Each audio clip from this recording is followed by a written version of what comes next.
Hi kids, I'm back again, hoping that you're going to see this video and that you'll learn a little something about what happened after Jesus went to be with his Father in heaven. You know, we think about it being all over with. Jesus died on the cross to save us so that we would have, when we die, we'll go to heaven. It's kind of all over, but no, there was a lot of work to be done. And all of his friends, you remember they were called the disciples, were all over the place telling everybody the good news that Jesus was the Son of God. And so there was a lot to be done, and Jesus left it in these men's hands to take care of that. He had taught them everything he possibly could in the time they were together. However, there were some people who didn't quite understand what these disciples were up to.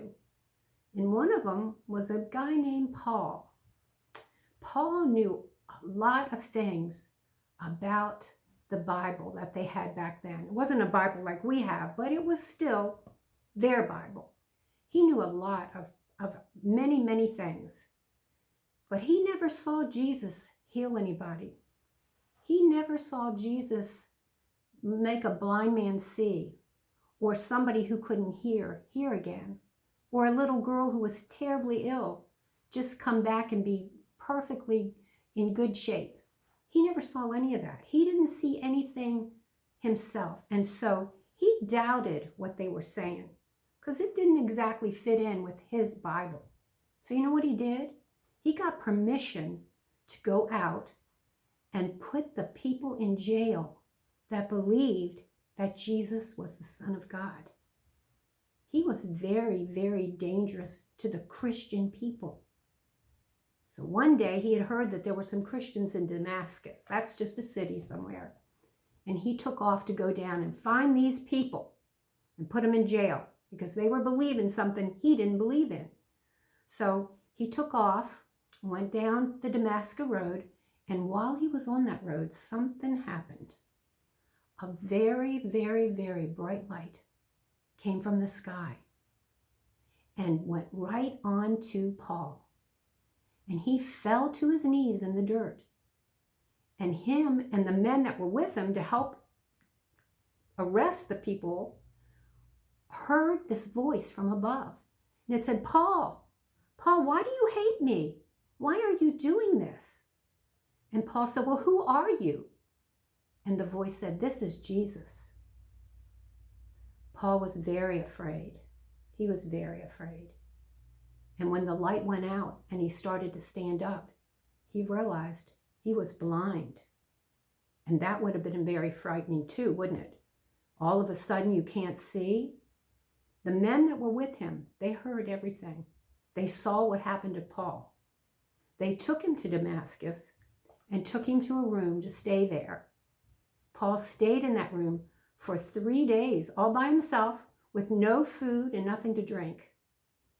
In the meantime, Jesus had spoken to a very kind man named Ananias. And Jesus told Ananias to please go to Paul and tell Paul the story of Jesus. So that's what Ananias did. He went and he found Paul right where Jesus told him he would be. He talked to Paul. He told him about Jesus. He told him about the love that Jesus was teaching everybody. He did all these things, and then he touched Paul's eyes, and Paul could see again. Not only could he see the world, but he could see the truth. The truth had finally come to Paul, that Jesus truly was the Son of God. It changed everything for Paul. He went from being a man who was going to try as hard as he could to put everybody in jail that believed, to a man who wanted to make everybody he came in contact believe that Jesus was the Son of God and that he came to earth to teach us the right way to live.